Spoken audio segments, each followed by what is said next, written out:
Vamos à escritura, queridos. Antes da gente começar, 2 avisos rápidos. A gente vai ter 2 quintas-feiras diferentes até o fim do ano, tá? Uma, o pastor Alfredo falou comigo e eu falei, beleza, vamos. A outra, eu não falei com ele, mas já estou avisando antes de falar, tá? Então, me perdoe, eu esqueci de falar contigo. Na quinta-feira, eu acho que é a última desse mês. É a última, filho? É, né? A gente vai fazer o dia de ação de graças aqui na igreja, um culto de ação de graças. E, crentes que somos, vamos comer no culto, tá bom? Então a gente ainda vai ver detalhes, mas provavelmente deve ser aquele esquema de cada um traz alguma coisa. E a gente tem um culto, vai ser até mais cedo, vai ter uma liturgia um pouco diferente. E a gente come junto, celebrando a Deus por tudo que Ele fez por nós esse ano todo. Porque assim, irmãos, ser crente é maravilhoso, né? Porque quem disse isso foi um pastor lá de Natal, eu nunca me esqueci. Só crente sabe o que é ser ao mesmo tempo feliz e triste. Na verdade, ele quer dizer triste e feliz, né? Qual a ideia? Ainda quando a gente está passando por situações muito difíceis, ainda assim a gente tem um senso de gratidão a Deus e um senso de um tipo de alegria que quase como voa por cima dos problemas, porque está ancorado no nosso Senhor, né? Então, a despeito de talvez você estar passando momentos muito difíceis agora, ainda assim, se você olhar para trás, provavelmente você vai ter inúmeras coisas para agradecer a Deus que aconteceram esse ano e é o que a gente vai fazer, tá bom? E eu também quero fazer um Natal com vocês, tá? Dentro desse mês do Advento, do Natal, um dia a gente senta para comemorar o Natal aqui na quinta também, tá bom? Entre a gente, enfim, né? Agradecer a Deus pelo nosso Senhor, lembrar dele e comer junto de novo. Então a gente vai comer 2 vezes juntos daqui até o ano acabar, tá bom? A gente vai acertando os detalhes mais para frente. Ótimo. A gente está hoje no capítulo 3 da carta de Paulo aos Gálatas. Se você quiser abrir, tá aí o texto para nós. Gálatas capítulo 3, a gente vai a partir do versículo 1. E, irmãos, essa é uma carta, como a gente tem trabalhado desde que começamos, que nasce de uma necessidade muito concreta da igreja. Todas as cartas do Novo Testamento são assim. A partir de um problema real e concreto que aparece no corpo de Deus, o autor bíblico, então, faz uma carta respondendo. Talvez a gente possa ter uma exceção em Romanos, porque Paulo não trata de um problema específico, se apresenta à igreja, mas todas as outras nascem de um problema real. E essa carta é assim também. A carta de Paulo aos Gálatas nasce de um problema. Você lembra que era um problema comum nas igrejas da região da Galácia. Não existe uma igreja dos Gálatas. Os Gálatas compõem uma região, é um grupo de pessoas e que mais de uma igreja está passando pelo mesmo problema.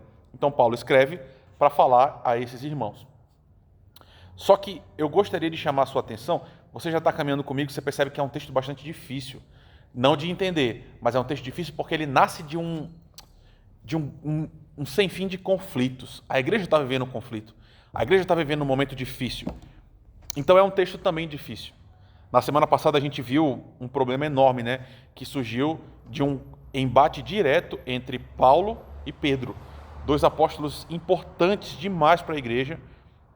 Então já foi um texto difícil. Hoje a gente vai para um que eu acho que é ainda mais. Estou falando isso tudo porque, lendo o texto agora, eu gostaria que você percebesse a mensagem, o tom, as palavras que Paulo usa, como é que ele trata do assunto, porque eu quero falar um pouco sobre isso, tá bom? Então, note como é que Paulo escolhe falar sobre o que ele vai falar. 3, versículo 1. Ó Gálatas insensatos, quem foi que os enfeitiçou? Não foi diante dos olhos de vocês que Jesus Cristo foi exposto como crucificado? Quero apenas saber isso. Vocês receberam o Espírito pelas obras da lei ou pela pregação da fé? Será que vocês são tão insensatos que, tendo começado no Espírito, agora querem se aperfeiçoar na carne? Será que vocês sofreram tantas coisas em vão? Se é que na verdade foram em vão. Aquele que lhes concede o Espírito e que opera milagres entre vocês, será que ele o faz pelas obras da lei ou pela pregação da fé? É o caso de Abraão, que creu em Deus e isso lhe foi atribuído para a justiça. Saibam, portanto, que os que têm fé é que são os filhos de Abraão. Ora, tendo a Escritura previsto que Deus justificaria os gentios pela fé, pré-anunciou o evangelho a Abraão, dizendo: em você serão abençoados todos os povos, de modo que os que têm fé são abençoados com o crente Abraão. Pois todos os que são das obras da lei estão debaixo de maldição, porque está escrito: maldito todo aquele que não permanece em todas as coisas escritas no livro da lei para praticá-las. E é evidente que pela lei ninguém é justificado diante de Deus, porque o justo viverá pela fé. Ora, a lei não procede da fé, mas aquele que observar os seus preceitos, por ele viverá. Cristo nos resgatou da maldição da lei, fazendo-se ele próprio maldição em nosso lugar, porque está escrito: maldito todo aquele que for pendurado no madeiro, para que a bênção de Abraão chegasse aos gentios em Cristo Jesus, a fim de que recebêssemos pela fé o Espírito prometido. Obrigado, Senhor. A gente te agradece demais por esse texto que temos em mãos.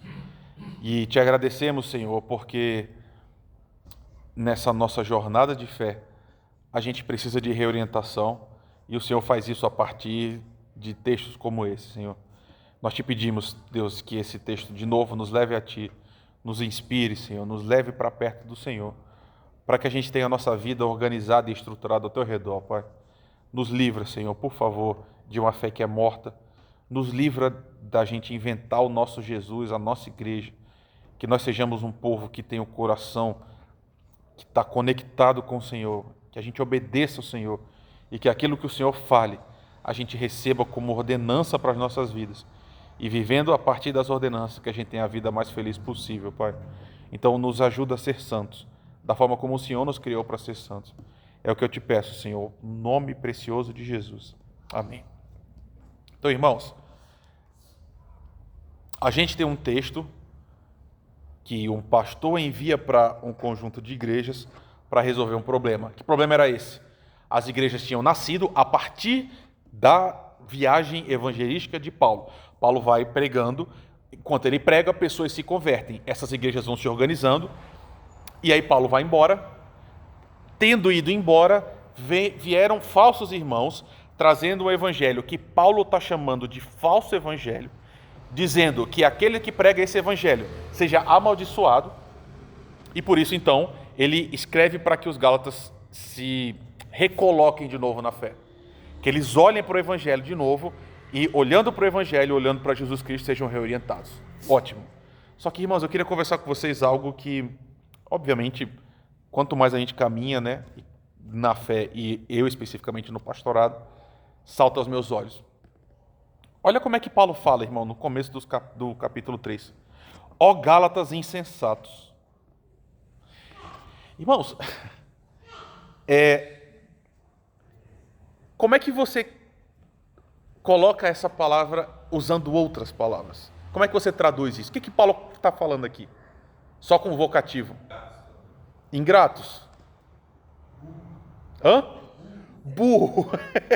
É porque a gente tem um pouco de dificuldade de ter coragem de falar, mas é um pouco que Paulo está falando. Cabeça dura, pode ser... Gente, vocês estão percebendo que Paulo está meio que xingando a igreja?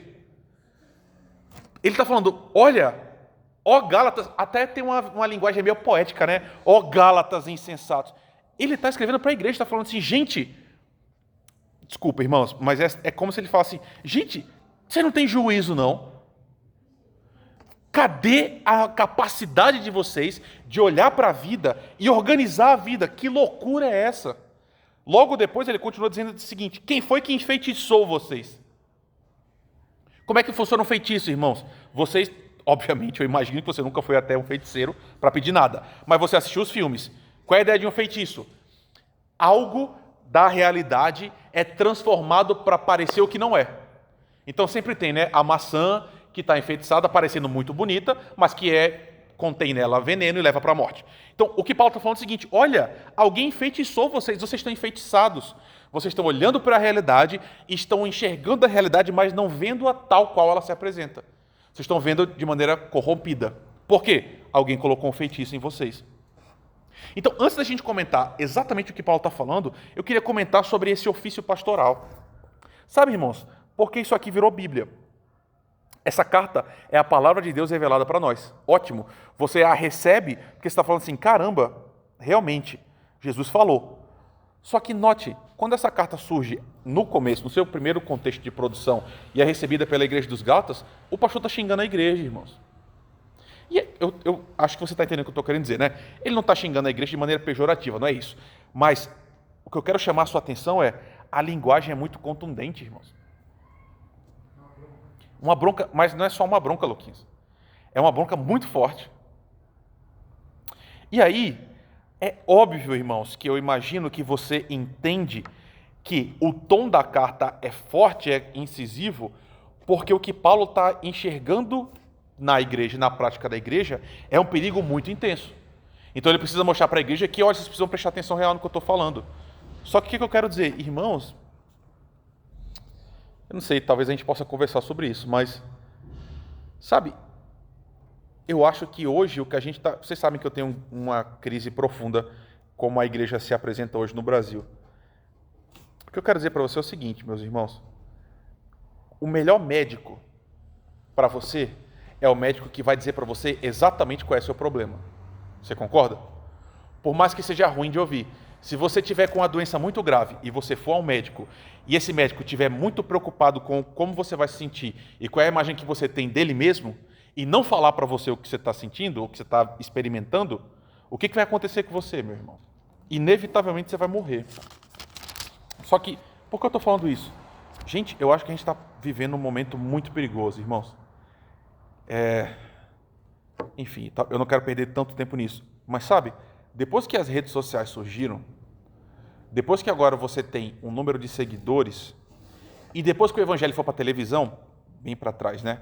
Antes ainda para o rádio, surgiu um conceito absolutamente surreal de pastor celebridade. E essas pessoas, elas estão muito preocupadas em falar coisas que as pessoas vão gostar de ouvir. Por quê? O objetivo desses homens e mulheres é que o povo goste deles. Então, o ofício pastoral passa a ser um sem fim de iniciativas para que as pessoas se sintam a melhor possíveis, para que goste de quem está falando, gostando de quem está falando, siga, essa pessoa fique famosa e aí todos os benefícios de pessoas famosas são aplicados a ela, né? Sabe, irmãos, eu não sei, gente, por que eu estou falando isso de maneira tão... E aí, eu estou sendo incisivo, né? Não estou chamando você de insensato, não acho que você é. Mas, gente, a gente está com um problema muito grave. A igreja está com um problema muito grave, porque a gente precisa olhar para nós mesmos e identificar quais são os nossos problemas. Por quê? O que eu estou querendo dizer para você? Meu irmão, minha querida irmã, eu genuinamente gosto de vocês. De verdade. Eu tenho muito prazer em vir aqui e conversar com vocês, e receber carinho, e dar carinho também. Só que é uma armadilha muito grande para mim estar muito preocupado com o que você pensa sobre mim. Porque a minha responsabilidade sobre a sua vida, pastor Alfredo também, todo o conselho também, é ser palavra de Deus para você. E às vezes, ser palavra de Deus para você é dizer o seguinte: olha, você está sendo insensato. Esse caminho que você está seguindo vai te matar. Se você continuar nele, você inevitavelmente vai morrer e você está adoecido. A questão, irmãos, é que a maior parte hoje da igreja não está afim de ouvir esse tipo de coisa, né? Você chega para uma pessoa e fala assim: olha, o caminho que você está trilhando inevitavelmente vai te matar. Você está indo para um caminho ruim. O que a pessoa faz? Normalmente. Esse é ainda um jeito suave de lidar. Beleza, isso é verdade. Corta, vira a cara, não fala mais. Mas assim, irmãos, a gente vive num mundo hoje que quando você chega para uma pessoa e genuinamente falando assim, com o coração, olhando para o Senhor, desejoso de ver a saúde do seu irmão, e coloca um ponto, como o Paulo está fazendo aqui, e olha de maneira super incisiva, cara, a gente vive num mundo que você troca de igreja. E você simplesmente vai para a igreja do lado, onde o pastor não fala nada. E aí quando você chega lá, o pastor Alfredo passou por isso, né? Eu passo também. Meu irmão, chegar aqui alguém agora, falando assim, o pastor lá da minha igreja fazia isso, fazia aquilo, fazia outro tal. Cara, eu não acredito assim de cara. Porque muitas vezes o que a gente vê nessas movimentações são pessoas que, tendo sido servidas por bons homens, boas mulheres, não escutam, não querem ouvir. É um povo que tem dura serviço. Moisés fala disso desde o começo do povo de Israel, que é um povo que está ouvindo a palavra de Deus falando, não, a gente não quer isso, a gente não concorda, e aí troca de igreja. E aí na outra igreja, que o pastor está afim de que a igreja cresça, ele é super recebido, super amado, super inserido, e vida que segue. Só que, irmãos, eu não sei se eu estou sendo claro. Eu estou falando tudo isso porque, de novo, Paulo pagou um preço muito caro por ser desse jeito, por ser esse tipo de pastor. Porque tinha muita gente que dizia, Paulo não é apóstolo. Ele fala isso na carta aos Coríntios. Fala, Paulo não é pastor, ele prega mal, ele não sabe falar. Tanto que ele diz, né, as pessoas estão dizendo que nas minhas cartas eu repreendo muito, quando eu chego pessoalmente eu sou fraco. O que eu quero dizer é, Paulo tinha uma antipatia muito grande nas igrejas. Por quê? Porque ele falava coisas como essa, irmãos. E a gente não gosta de ouvir essas coisas. Ninguém gosta, certo? Ninguém tem prazer em ouvir essas coisas. A questão é, esse tipo de ação do pastor é um tipo de ação absolutamente amorosa. E a gente não, intuitivamente, a gente não vê nisso num primeiro momento, né? Mas o que Paulo está dizendo é o seguinte, olha, eu não me importo se vocês não gostam de mim. Eu não me importo se vocês vão ficar chateados com o que eu estou falando. Só que eu preciso dizer isso para vocês. E vocês precisam ouvir. Por quê? Porque o que estava acontecendo nas igrejas da Galácia era o povo estava se desviando do evangelho real, correto. E indo para onde? Para a lei. Paulo tinha pregado, aqueles irmãos ouviram falar de Jesus, amaram Jesus, começaram a caminhar com o Senhor, vieram outras pessoas dizendo, falta vocês circuncidarem. Falta vocês obedecerem ao sábado, guardarem o sábado. Falta vocês pararem de comer porco e todas aquelas coisas. E aqueles irmãos compraram essa visão. Vem uma carta do pastor, o primeiro pastor, o que plantou a igreja, falando assim, olha, vocês estão sendo insensatos, vocês estão enfeitiçados, para com isso, gente. E está aqui um pastor amoroso, fazendo seu trabalho, sob o risco de não ser ouvido, né? Então, sabe... Então, é isso que eu estou querendo dizer, meu irmão Paulo. Gente, a gente tem que ter cuidado com a nossa vida, sabe? No fim das contas, por que estou falando isso de maneira tão intensa e gastando um tempo falando disso, né? Gente, igreja é coisa muito séria, porque aqui está a sua vida. Eu estou preocupado com a sua vida, mais do que com a sua opinião sobre mim. De verdade, eu vou ser muito sincero para vocês, quando eu saí do seminário, isso era muito importante para mim, certo? Eu tinha medo de desagradar as pessoas, porque a gente sai do seminário meio novo assim, e aí de repente vai para a igreja e você fica, caramba, a gente está muito em evidência.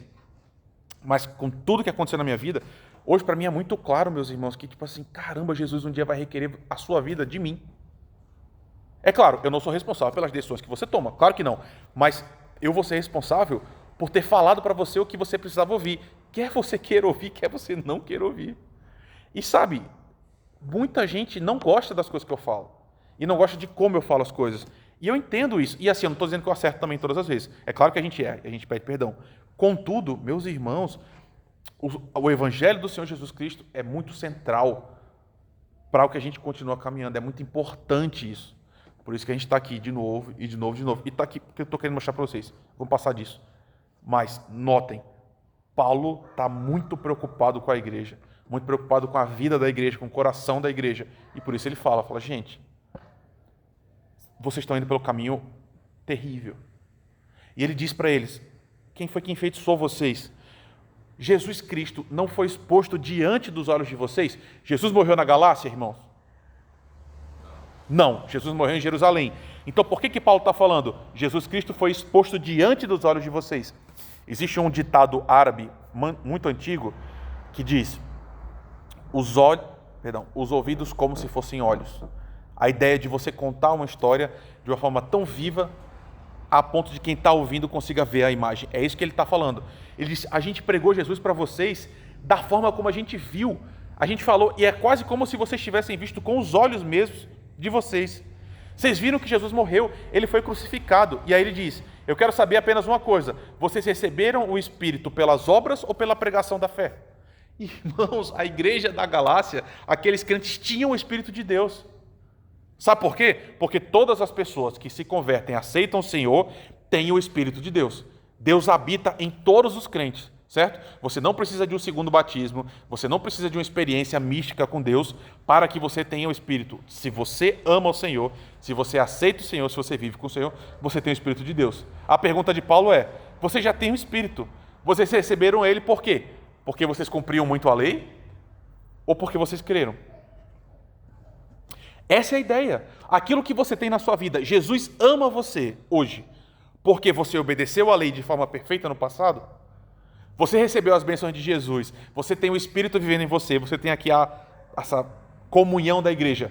Porque um dia o Senhor olhou para a sua vida e disse: toda a minha lei foi cumprida, e agora eu vou dar um prêmio para o meu filho. Foi assim? Claro que não, irmãos. O que Paulo está falando, versículo 3, será que vocês são tão insensatos que, tendo começado no Espírito, agora vocês querem se aperfeiçoar na carne? Irmãos, esse problema que Paulo está tratando, ele continua presente nos corações hoje nas igrejas. Qual é a ideia? Tudo bem, eu aceito o Senhor, sou crente, me converto. Recebi pela fé.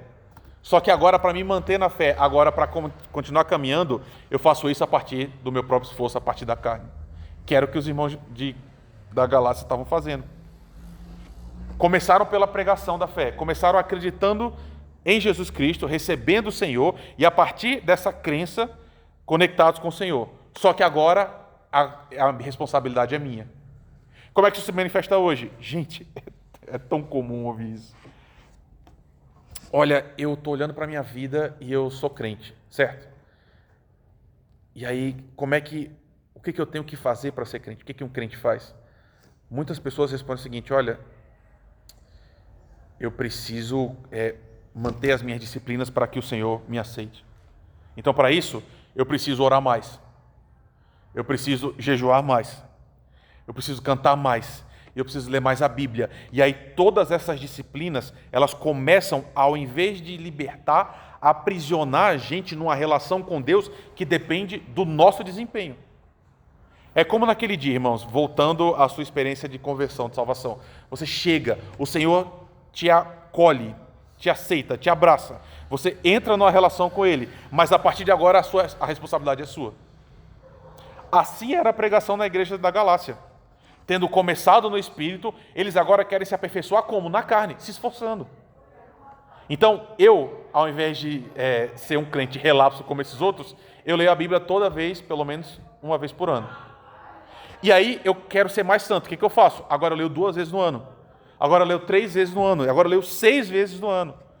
Ao invés de passar 10 minutos orando, agora eu passo 30. Eu passo 1 hora. E todas essas coisas que são, num sentido real, carnais, no sentido de se aperfeiçoando pelo esforço, carne no sentido de esforço, são aquilo que são meu veículo de relação com o Senhor. É isso que Paulo está falando. Já não é mais a fé, é o esforço pessoal. Não que essas coisas sejam erradas. Aí é o problema, irmão Paulo. Porque essas coisas, inclusive no tempo da Galácia, não eram ruins em si mesmas. Guardar um sábado para exercícios espirituais, em si mesmo não era o fim. Ou não era uma coisa negativa. Qual é o problema? Aqueles homens estavam dizendo o seguinte: se você não faz, e se você não faz da forma que a gente está falando, você não pode ser crente. Ou seja, se você não lê a Bíblia todo dia, você não é crente. Se você não ora todo dia, você não é crente. Se você, enfim, não canta todo dia e tal. Essas coisas em si mesmas, elas são positivas, elas, claro que são. São coisas maravilhosas que Deus nos deu para nos libertar, para nos levar mais perto dele. Só que quando elas se tornam uma prisão, a gente está no mesmo problema da igreja da Galácia. Provavelmente. Provavelmente, são as mesmas pessoas. Sim. Você percebe, irmão Paulo, qual era o problema?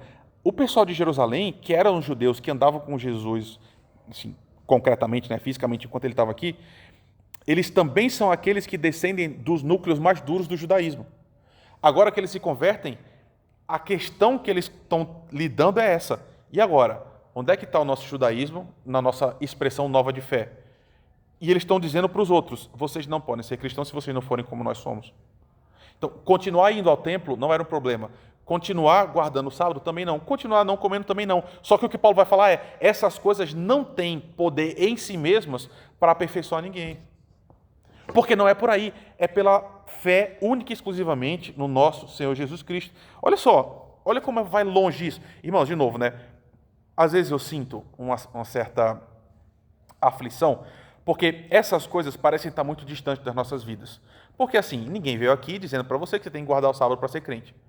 A despeito de irmãos da nossa comunidade terem vindo de comunidades que faziam isso, e a despeito de existirem comunidades hoje que pedem isso dos crentes. Mas talvez não seja o nosso caso. Contudo, o que Paulo está mostrando é o seguinte: olha, aquela igreja uma vez foi perfeita. Não é perfeita, a palavra é ruim.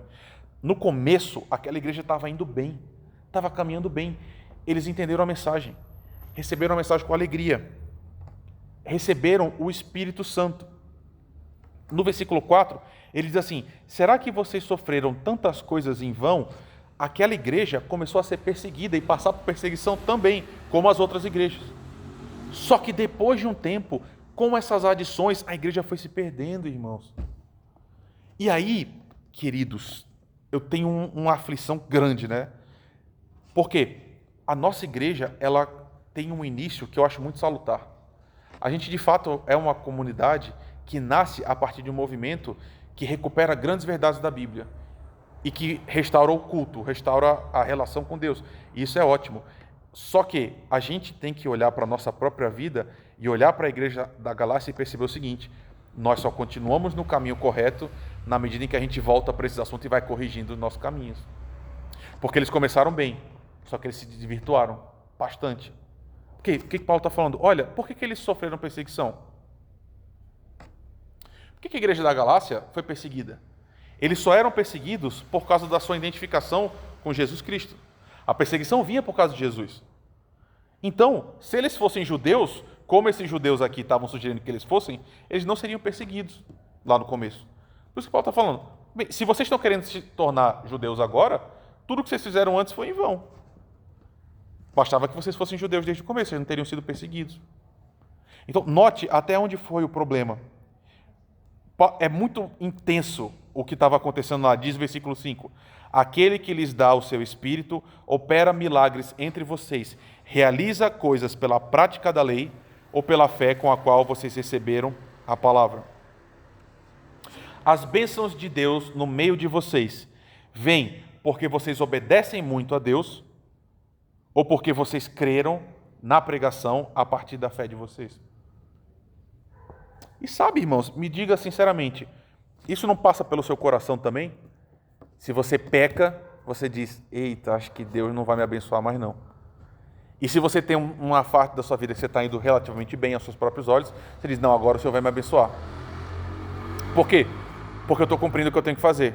Então a relação com Deus volta novamente a ser uma relação de troca. Você é beneficiado quando você age bem. Você é amaldiçoado quando você age mal. Irmãos, a nossa relação com o Senhor não funciona desse jeito. Deus não é aquela pessoa que está com a caderneta dizendo: fez isso essa semana certo, atingiu 40 pontos, portanto agora eu vou dar uma bênção específica. Falhou muito tempo, não merece mais, então agora está afastado. Tipo isso. Gente, eu não sei se o coração de vocês é assim, mas essa é uma questão muito séria para muitas pessoas, irmãos. Porque o que Paulo está falando é o seguinte: olha, o Senhor, e ele diz isso em outra carta, amou vocês quando vocês eram inimigos. Vocês estavam em oposição ao Senhor, vocês odiavam o Senhor, e Ele amou vocês e morreu por vocês. E vocês entraram numa relação com Ele agora correta. Se Deus amou vocês naquele momento, será que agora Ele não vai dar todas as coisas em termos de benefícios espirituais para vocês? Essa é a pergunta, em outro local. Paulo está falando a mesma coisa aqui. Aquele que deu o Espírito Santo e que faz milagres entre vocês. A igreja estava experimentando milagres de Deus. Faz isso pelo quê? Pelas obras da lei ou pela fé? O que Paulo está falando, levando a igreja a entender, é claro que é pela fé, irmãos. É claro que é porque eles creram no sacrifício de Jesus e não por obediência a um código que eles receberam antes. Então, se tudo isso daqui se opera pela fé, por que agora eles querem voltar para a lei? Por isso que ele está chamando os Gálatas de insensatos. Ele está dizendo: vocês receberam tudo de graça, vocês foram livres. O Senhor deu salvação para vocês só porque vocês creram. E agora que vocês creram e foram libertos, vocês querem voltar para a prisão? Daí a insensatez, daí o feitiço. E note, né, irmãos, como é forte isso. Por que essa mensagem é tão atrativa?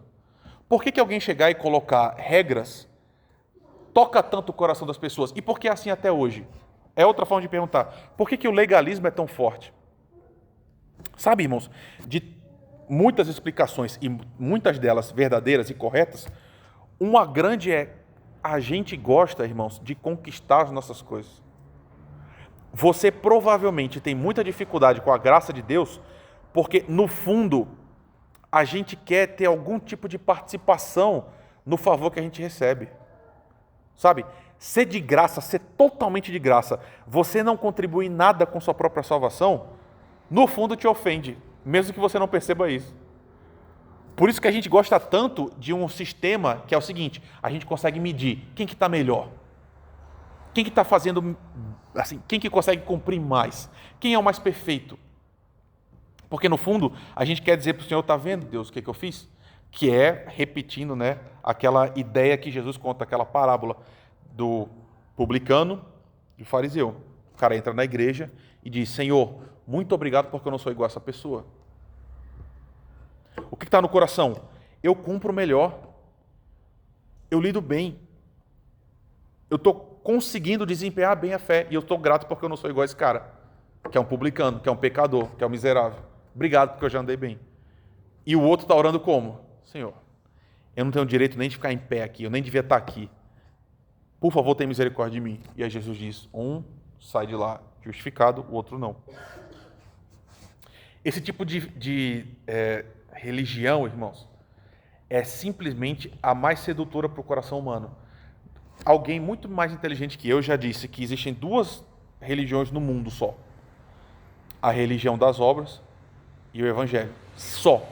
Todas as outras religiões que existem fora o evangelho, elas estão arquitetadas ao redor de você precisa cumprir tais e tais e tais e tais coisas. Se você cumprir, você vai ser recompensado. Se você não cumprir, você vai ser amaldiçoado. Vem o evangelho e diz, creia que você não consegue cumprir nada.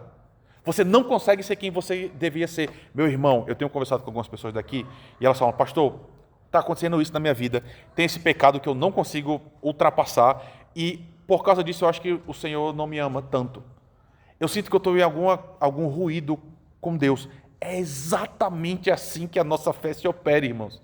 É a gente dizendo, Senhor, eu já tentei não pecar, eu tentei não mentir, eu tentei não roubar, eu tentei tudo e eu não consigo, o meu coração é desesperadamente corrupto. Eu não consigo. Mas eu acredito que o Senhor morreu por mim para fazer o que eu não consegui fazer. E agora eu vivo por causa do Senhor. Esse é o evangelho, irmão. É só isso. Tanto que as pessoas ficam assim, né? Essa religião é boa demais. Você faz tudo o que você quer e só pede perdão. Irmãos, meio que é isso mesmo. Claro que a gente não pode usar isso como desculpa para falar assim, eu vou sair fazendo tudo que eu quero, depois é só pedir perdão. Não é isso.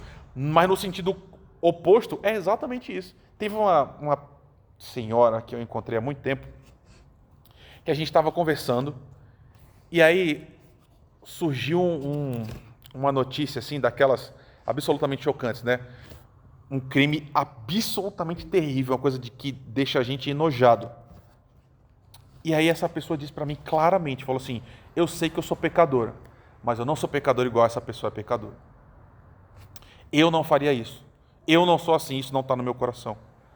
E esse é um tipo de manifestação que mostra de forma muito clara que a pessoa ainda não entendeu o evangelho como deveria ter entendido e que essa mensagem ainda está no coração dela. Porque o que ela pensa? Os estupradores, os abusadores, os assassinos estão em outra categoria. Eu posso até não ser perfeito, mas eu não sou como eles são. O evangelho do Senhor, com um ladrão na cruz, nos seus últimos momentos, diz, Senhor, quando o Senhor entrar no seu reino, lembra de mim. E aí Jesus diz, você vai estar comigo no paraíso hoje. Por quê? Porque a nossa fé, irmãos, se baseia na nossa crença em Jesus Cristo. Olha como é que Paulo deixa isso muito claro. Lembra aquela história de que no tempo antigo era a lei e agora a gente está na época da graça? Isso, eu já falei isso para vocês, isso está ontologicamente errado. Nunca foi pela lei, irmãos. A salvação nunca se deu pelo cumprimento da lei, desde o Antigo Testamento. Olha só, versículo 6. Paulo vai falar, de novo, ele está falando assim, poxa, vocês começaram pela fé, agora querem pela lei? Ele vai dar um exemplo. É o caso de Abraão. Abraão creu em Deus e isso lhe foi atribuído como justiça. Irmãos, como é que foi essa vida de Abraão? Deus fez uma promessa para ele, falou: Abraão, sai da tua terra, sai do meio dos teus parentes, vai para uma terra que eu vou te mostrar. Abraão foi embora. É porque você já leu essa história tantas vezes que você se acostumou com ela, mas ela é absolutamente estranha. Um Deus apareceu para Abraão e falou: Abraão, sai andando. Para onde? Vai andando. Eu vou mostrar no futuro qual é a terra que eu vou te dar. E a Bíblia diz que ele foi, e ele creu, e saiu andando. Beleza, passou um tempo, Deus falou: a sua descendência vai ser tão numerosa quanto as estrelas do céu e a areia do mar. Abraão acreditou, foi andando. Passou 20 anos e não nasceu ninguém. Ninguém. Ele teve um filho errado com a escrava, né? E aí Deus chama Abraão de novo. Fala assim: Abraão, você vai ter um filho seu de Sara, e ele, a partir dele vai vir uma nação gigantesca. Abraão falou: Deus, só tem um menino aí que é meu filho como escravo. Deus falou: não é ele, vai vir outro e vai vir uma nação gigantesca de você. E a Bíblia fala que Abraão acreditou no que Deus falou. E isso foi acreditado a ele como justiça. Essa ideia de ser acreditado como justiça é: aos olhos do Deus eterno, Abraão estava justo, justificado. Ele estava numa relação em paz com Deus. Por quê? Porque ele cumpriu bem a lei? Não, irmãos, ele errou bastante. Se você voltar para a história, enfim, está caminhando no final, não vou ter tempo de falar os detalhes. Mas Abraão não foi um cara perfeito, pelo contrário, ele tinha muitos erros. Só que ele é o pai da fé. Por quê? Porque ele acreditou em Deus. Ele creu na palavra do Senhor. E aí o que Paulo está falando é: saibam, irmãos, os que têm fé é que são filhos de Abraão. Me perdoe, talvez você fique irritado. Só que os judeus que estão agora lá em Israel, aquelas pessoas que têm no RG escrito judeu, eles não são judeus que a Bíblia trata como o povo da aliança, certo? O povo de Deus não é Israel lá agora. Lá é o Estado de Israel, lá é a nação de Israel, que surgiu em 48. Beleza. Quem é o Israel de Deus hoje? A igreja, irmãos, a gente. Paulo está dizendo isso aqui, ó. Saibam, versículo 7. Saibam, portanto, que os que têm fé é que são filhos de Abraão. No outro sentido, que ele está falando é o seguinte: olha, esses judeus aí que foram falar com vocês para que vocês se circundem, eles estão dizendo assim: a gente é filho de Abraão, a gente tem a lei. Paulo está falando: não, os filhos de Abraão de verdade é quem tem a fé de Abraão, que acreditaram em Deus quando não tinha nada para acreditar. Ele já era velho, não tinha filho, Sara também era estéril, mas ele acreditou. Então, os que acreditam é que são filhos de Abraão. Fala, Luquinhas. Pode. Excelente. Qual é a relação, então, em fé e obras? A gente só tem fé e não pratica nada? Absolutamente não. A nossa relação com o Senhor começa pela fé. Ela se dá pela fé o tempo todo também. Mas nós somos criados para as boas obras. Como isso funciona? Nós estamos em paz com Deus, Luquinhas. Se você acerta muito, se você acerta pouco, você continua em paz com Deus. Até porque, pastor Alfredo lembrou muito bem domingo, o melhor dos crentes. Pega o melhor. Quem que é o melhor dos crentes para nós? Pega, a galera falava muito do Shed, né? Pastor Shed. A filha dele falou que só acreditava que ele pecava porque a Bíblia dizia que ele pecava, porque ela via aquele homem andando e não via nada de errado nele. Até o pastor Shed, o melhor dos nossos pastores, ou aquele velhinho da igreja, aquela velhinha da igreja, o melhor, todos os seus atos de justiça ainda são trapos de imundície, porque a régua é muito alta. Porém, o que eu quero dizer é, nossa relação sempre está com Deus a partir da nossa fé. Contudo, aqueles que têm fé, aqueles que começam a jornada com Deus, estão sendo por Deus trabalhados. E a gente começa a mudar por causa de Deus trabalhando em nós. E a gente começa a apresentar na nossa vida cada vez mais obras que são parecidas com as obras de Jesus. Isso quer dizer que a gente agora é mais amado por Deus? Não, Luquinhas. Entende? O que eu quero dizer para você é o seguinte: o amor de Deus por você não depende do quão bem você pratica as obras. A sua fé, a sua salvação não depende das obras. Só que, quanto mais Deus for trabalhando em você, mais essas obras vão aparecer. Só que pode inclusive ter um momento na sua vida que você caia e que você passe algum tempo afastado de Deus. A gente vê isso acontecendo na Bíblia, a gente vê isso acontecendo nas pessoas também. Isso não muda o fato de que Deus ama os seus eleitos e que mais cedo ou mais tarde Deus vai atraí-los de volta e eles vão voltar ao seu e vão continuar as obras que Deus criou a gente para viver. Então, sim, a gente precisa ter obras? Sim. Por quê? Porque o que Tiago está falando o seguinte, olha, se você diz que só tem fé, mas nenhuma obra aparece na sua vida, a sua fé é morta, ela não serve de nada. Você está provando pelas suas obras que você não tem fé. Contudo, nossa relação com Deus nunca se dá pelas obras, sempre pela fé que a gente tem em Jesus Cristo.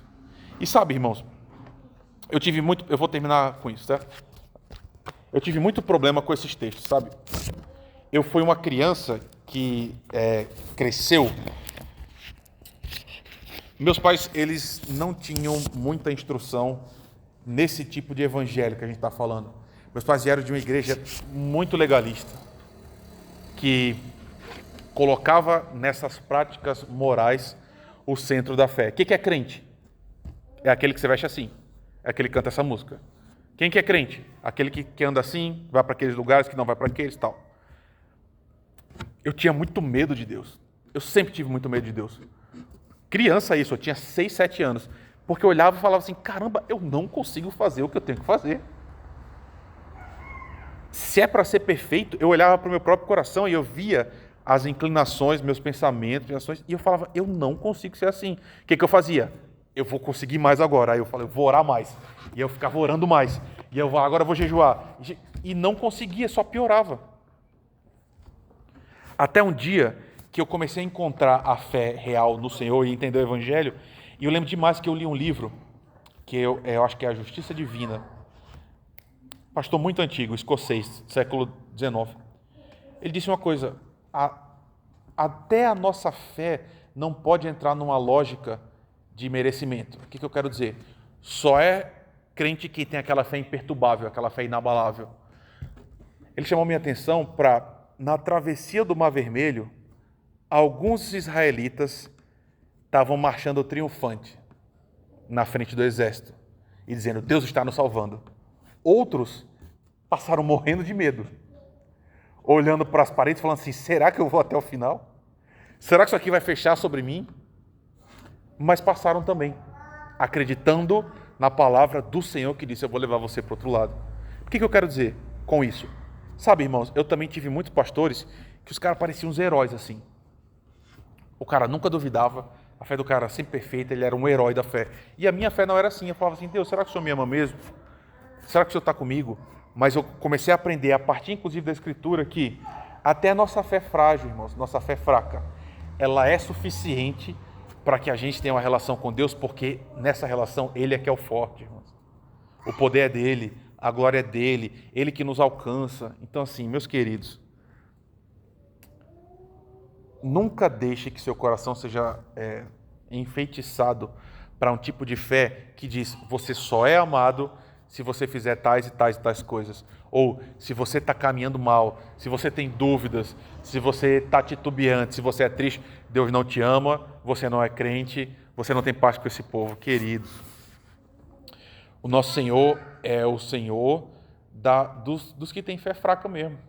Gente pequena, gente às vezes falha, mas gente que continua a despeito de todas as coisas dizendo, Senhor, o Senhor é o centro da minha vida, o Senhor é a minha salvação, eu só confio em Ti porque o Senhor é tudo que eu tenho. E Jesus é suficiente para todos nós, irmãos.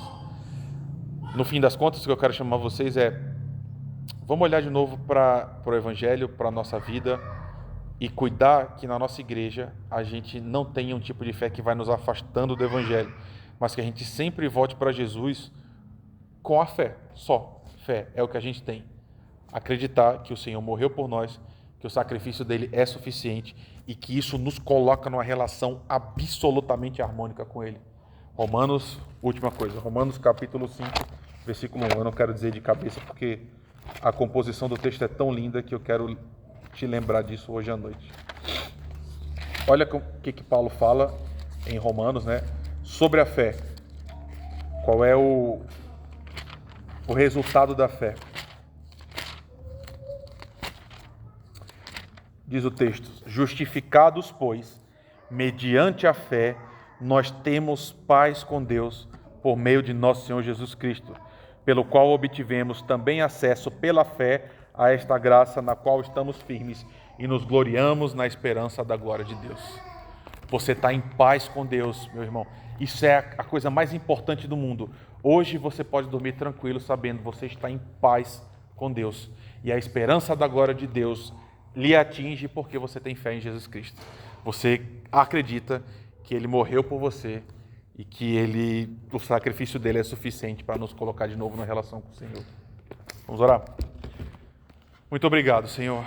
Obrigado porque essa palavra nos lembra quem nós somos, quem o Senhor é, e nos lembra também, Pai, que o Teu amor por nós é insistente num nível tal que o nosso desempenho, Pai, não nos coloca mais perto ou mais longe do Senhor, Pai. Muito obrigado por isso, Senhor, porque o Senhor sabe como o meu coração é pecaminoso, o Senhor sabe como eu sou falho, e o Senhor sabe como, se dependesse de mim, eu não teria direito de estar falando com o Senhor, falando sobre o Senhor, estar caminhando contigo. Mas obrigado porque a Tua graça é maior do que a vida, Senhor. Obrigado porque a fé no Senhor me coloca numa relação em paz contigo, e assim é com cada um dos meus irmãos aqui, Pai. Obrigado porque nós somos o povo da fé. Nós somos o povo daqueles que olham para Jesus Cristo e entendem que o Senhor é o sacrifício último, o final é suficiente. E assim a gente te ama, Senhor, e a gente continua caminhando contigo nessa forma, Pai. Muito obrigado por isso, Senhor. Obrigado pelo Teu amor por nós. E faz com que essa mensagem nos encante de novo e que faça com que a gente ame mais o Senhor e seja mais grato a Ti, Deus. É o que eu te peço, Senhor, no nome precioso de Jesus. Amém.